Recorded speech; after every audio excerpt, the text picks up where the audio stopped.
ஏந்த உடனே good morning ஒருத்த ஆரம்பிப்பாங்க. 50 பேர் இருந்தாங்கன்னா எல்லாம் 50 பேரும் குட் மார்னிங் சொல்லுவாங்க. டென் டென் டென் டென் சத்தம் போட்டுட்டே இருக்கும். ஸோ உங்கள் தூக்கம் போயிடும். ஏன்னா அமெரிக்காவில் என்ன டைம், உங்கள் ஊரில் என்ன டைம், இந்தியாவில் என்ன டைம், அதை பற்றிலாம் எனக்கு கவலை கிடையாது. ஸோ அதனால் நன்மையும் இருக்கிறது, தீங்கையும் இருக்கிறது. ஆனால் அடுத்தது என்ன, நம்ம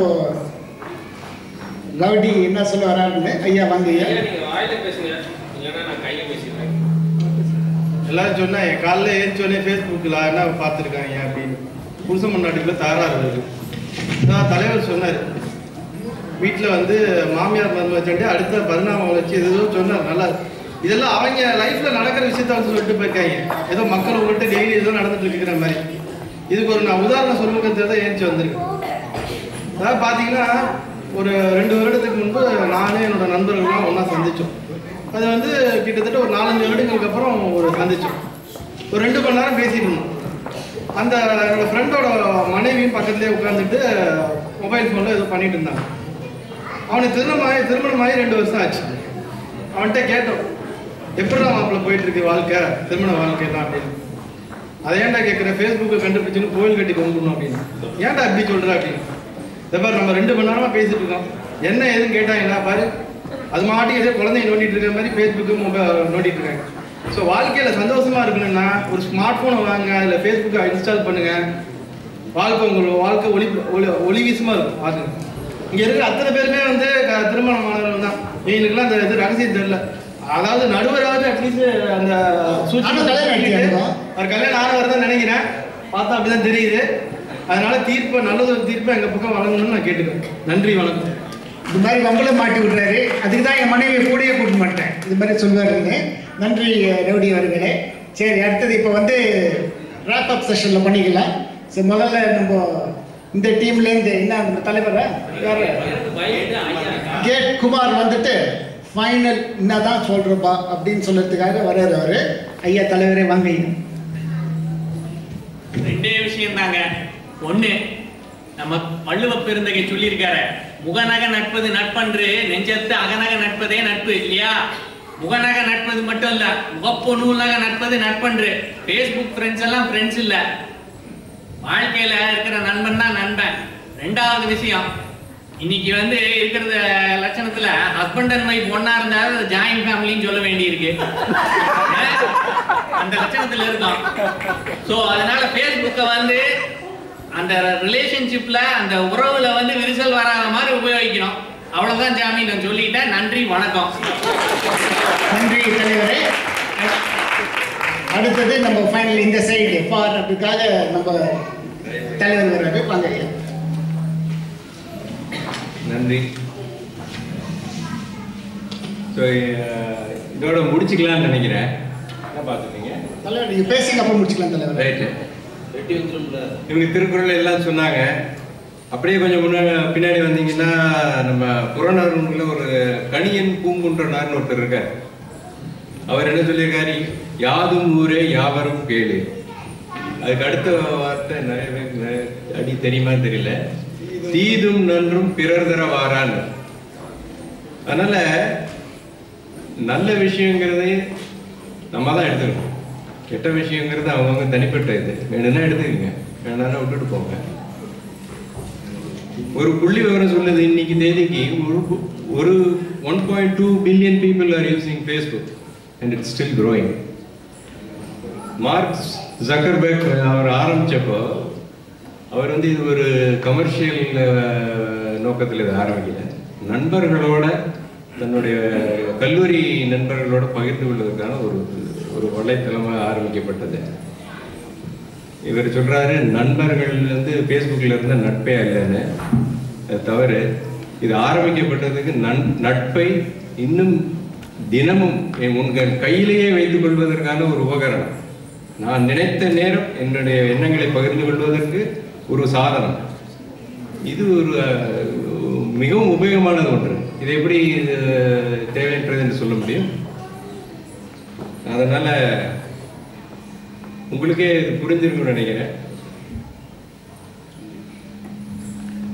இன்னும் மேலும் மேலும் வளர்ந்து கொண்டே இருக்கும் இந்த ஒரு சேவையை தேவையான ஒன்று அல்ல என்று சொல்ல முடியாது. அவரவருக்கு உபயோகமானவற்றை அவரவர் தேர்ந்தெடுத்து உபயோகிக்க வேண்டும் என்று உங்களுக்கே புரியும் என்று நினைக்கிறேன். என்னுடைய உரையை முடித்துக் கொள்கிறேன்.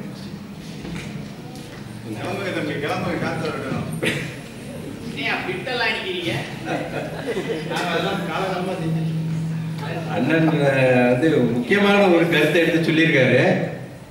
அதாவது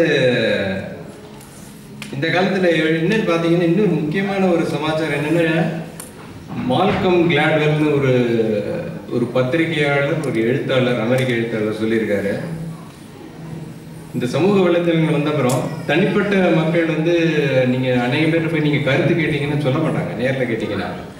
ஆனா ஒரு வலைத்தளத்துல இருந்து இருக்கிறப்போ அவங்களுக்கான ஒரு சுதந்திரத்தை கொடுக்குறது. எப்படின்னு கேட்டீங்கன்னா, ஒரு எஃபெக்டிவ் இன்க்ரீசிங் பார்ட்டிசிபேஷன். அதாவது நீங்க இல்லைன்னா யாருமே உங்களோட கருத்து சொல்றதுக்கு ரொம்ப துணிய மாட்டீங்க. ஒரு ஃபேஸ்புக்ல போய் உங்களோட கருத்தை சொல்றதோ, ஒரு பின்னூட்டம் விடுறதோ, ஒரு லைக் போடுறதோ, உங்களோட கருத்தை தெரிவிக்கிற மாதிரியான ஒரு சுதந்திரம் வந்து.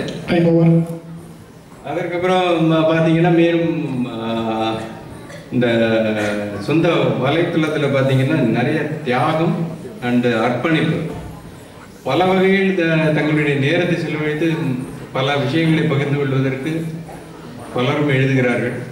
இதெல்லாம் மிக உபயோகமான ஒரு ஒன்று. அப்புறம் நம்ம கட்சிக்காரர் முக்கியமாக சொன்னது ப்ரெஷர் குக்கர் மாதிரி.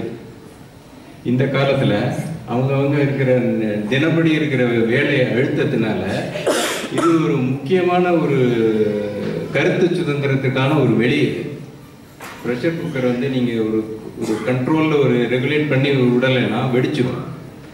ஃபேஸ்புக் இந்த மாதிரியான ஒரு தளங்கள் வந்து இதற்கான ஒரு வடிகால் என்று சொல்லலாம். அந்த வகையில் மிகவும் சாதகமே என்று நான் சொல்லி என் உரையை முடிக்கிறேன். நன்றி, வணக்கம். நன்றி தலைவரே. இதுக்கு ஒரு நிமிஷம் எக்ஸ்ட்ரா கேட்டதுனால கடைசியாக இதுக்குள்ளே நரேன் வருகிறார். லாஸ்ட் இது, அதுக்கப்புறம் நம்ம ரேப் அப் பண்ணுறோம். வாட்ஸ்அப்புங்கிறாங்க, அது வாட்ஸ்ஆப்பான்னு தெரிய மாட்டேங்குது. இன்னொரு மேட்ரு என்ன அப்படின்னு சொன்னால், இது நாகரிக வளர்ச்சிங்கிறாங்க. ஆனால் பல பேருக்கு இதை நாகரிகமாக யூஸ் பண்ண தெரியல, அநாகரிகமாக யூஸ் பண்ணுறாங்க. நம்ம தலைவர் சுரேஷ் சொன்னார், இப்போ கணியன் பூங்குன்றனார் சொன்னார், யாதும் ஊரே யாவரும் கேளீர், தீதும் நன்றும் பிறர் தர வாரா, நோதலும் தெரிதலும் அவற்று வரேன்னு பேசிட்டே போகலாம். தீதும் நன்றும் பிறர் தர வாராதான் நான் ஒத்துக்கிறேன், இல்லைங்கல. ஆனால் இந்த தலைப்பு என்னங்கிறத யோசிச்சு பாருங்க. சமூக வலைதளம் இதை பிரித்து பார்த்தீங்கன்னா இதோட ஆரம்பம் எங்க? சமூகம்ங்கிறது என்ன? தனி மனிதன் அவனே கஷ்டத்தை உண்டு பண்ணிக்கிட்டான் அப்படின்னு போகணும்னா எதுக்கு சமூகம்? சமூகங்கிறது நாம எல்லாரும் சேர்ந்து சந்தோஷமா இருக்கணும். ஒருத்தனுக்கு ஒரு பிரச்சனை அப்படின்னா இன்னொருத்தன் போய் கூட நிற்கணும். நான் என் கஷ்டத்தை இழுத்துக்கிறேன் அப்படின்னா அது ஓம்பாடு அப்படின்னு சொல்றாரு அவரு. அதுக்கு பேர் சமூகம் கிடையாது. ஒரு சமூகங்கிறதே ஒரு குடும்பம் தான். நம்ம எல்லாரும் சேர்ந்து சந்தோஷமா வாழணும், எல்லாருக்கும் சம உரிமை இருக்கணும் அப்படிங்கிற ஒரு கண்ணோட்டத்துல தான் சமூகங்கிற ஒரு ஆரம்பமே ஆச்சு. சமூகத்துல போயிட்டு நீ தப்பா யூஸ் பண்ற, நீ சாவு அப்படின்னு சொல்றது வந்து நல்லதா படல எனக்கு. ஆக்சுவலா சமூகம் எல்லாரும் சந்தோஷமா இருக்கணும். சராசரி மனிதனுக்கு இதை சரியா பயன்படுத்த தெரியலங்கிறது தான் எங்களோட வாதம். இது வந்து நாங்க வந்து இருக்கவே கூடாதுன்னு நான் சொல்ல வரல. ஒரு சராசரி மனிதனுக்கு இன்னும் அந்த அளவுக்கு விழிப்புணர்ச்சி இல்லை. இதை எப்படி சரியா பயன்படுத்தணும் இவங்க சொன்ன எல்லாத்தையும் நான் ஒத்துக்கிறேன், இல்லைங்கள. ஆனா 100% தான் அவங்க சொல்றதெல்லாம் நடக்குது. அது மட்டுமே கிடையாது சமூக வலைதளம். சமூக வலைதளத்துல 90% பாத்தீங்கன்னா குப்பை, ஜங்க், கம்ப்ளீட் ஜங்க். 10% தான் அவங்க சொல்ற மாதிரி ஸ்காலர்ஷிப், எஜுகேஷன் என்னென்னோ சொன்னாங்க, அதெல்லாம் நடக்கிறது. இதுதான் எங்களோட கருத்து. இன்னும் ஒரு சராசரி மனிதனுக்கு சரியான விழிப்புணர்ச்சி இல்லை. ஒரு சமூக வலைதளத்தை எப்படி பயன்படுத்தணுங்கிற விழிப்புணர்ச்சி வந்துச்சுன்னா நல்லபடியா பயன்படுத்துவாங்க. இப்போதைக்கு ஹிரோஷிமா நாகசாகி மாதிரி தான் நடந்துட்டு இருக்குது. இன்னும் வந்து ஒரு பவர் பிளான்ட் ரேஞ்சுக்கு இன்னும் வந்து அது வளர்ச்சி அடையலை. அது வந்து எவல்யூஷன் ரொம்ப நாள் ஆகும். அதுக்கு வந்து அதை கண்ட்ரோல் பண்றதுக்கு நமக்கு ஏதாவது ஒரு வழி கண்டுபிடிக்கணும். அதை விட்டுவிட்டு இது சாதகம் தான், நீ ஒழுங்கா யூஸ் பண்ணலாம், அது ஓம்பாடு அப்படின்னு விடுறதுக்கு பேர் சமூகமே கிடையாது. It's an anti social network. இதுடன் என் உரையை நிறைவு செய்து கொள்கிறேன். வாய்ப்பளித்தமைக்கு நன்றி, வணக்கம். நன்றி எல்லா தலைவர்களுமே. எல்லாம் சொன்ன மாதிரி ஃபேஸ்புக், எஸ்பெஷலி இந்த யங்ஸ்டர்ஸ், நிறைய டீனேஜர்ஸ் பசங்களாம் பார்த்தீங்கன்னா எல்லாம் எல்லா வீட்டும் அந்த ப்ராப்ளம் தான் இருக்குது. எப்போ பாரு அதுலேயே இருக்கீங்க, எப்போ பாரு ஃபேஸ்புக்கில் இருக்கீங்க, எப்போ பாரு வாட்ஸ்அப்பில் இருக்கீங்க அப்படின்னு. ஒன் வேஸ்க்கு டெக்னாலஜி நல்லா இது பார்க்க பசங்களுக்கு அது ஒரு நல்ல ஒரு தட்ஸ் தேர் ஃபியூச்சர், அப்படி தான் இருக்க போகிறாங்க. வந்து அதை செய்யாத அப்படின்னு சொல்கிறது பதில் அதில் எப்படி நல்லதாக செய்யும், அதை வச்சு எப்படி யூஸ்ஃபுல்லாக இருக்கும், படிப்புக்கு யூஸ் பண்ணிக்கலாம். ஏன்னா அது மாதிரி நல்ல இதுமாக யூஸ் பண்ண மாதிரி சொல்லாமல் அவங்களுக்கும் யூஸ்ஃபுல்லாக இருக்கும், நம்மளுக்கும் வந்து அவங்கள அப்பப்போ திட்டு வேண்டாம், அந்த ஒரு இது வேண்டாம். சரி, இதாங்க இன்னைக்கு சாதகமாக பாதகமாக இந்த தீர்ப்பு. இந்த கூட்டத்தை எதிர நான் தீர்ப்பு சொன்னேன்னா நான் வீட்டுக்கு போக முடியாது. அதனால் நான் முதல்ல சொன்ன மாதிரி நீங்கள் போகிற வழியில் பொல்காட் ஹோட்டலில் எங்கேயோ ரூம் போட்டு யோசிச்சுக்கோங்க, சாதகமாக பாதகமான்னு. தீர்ப்பு உங்கள் கையில் விட்டுடுறேன். அதனால் வாய்ப்பளித்த திரு தமிழ் சொசைட்டிக்கும் கலாரூபன் அன்னைக்கும் நன்றி. I like to invite on stage Prabhu, sorry stage இல்லை மேலே இங்கே வந்துட்டு வாங்க ரவுடி அவர்களே, வாங்க தலைவர் அவர்களே, Suresh, Naren, Sriram and Ranga. On behalf of WBT, thank you. அண்ணே வீட்டுக்கு போகணும்.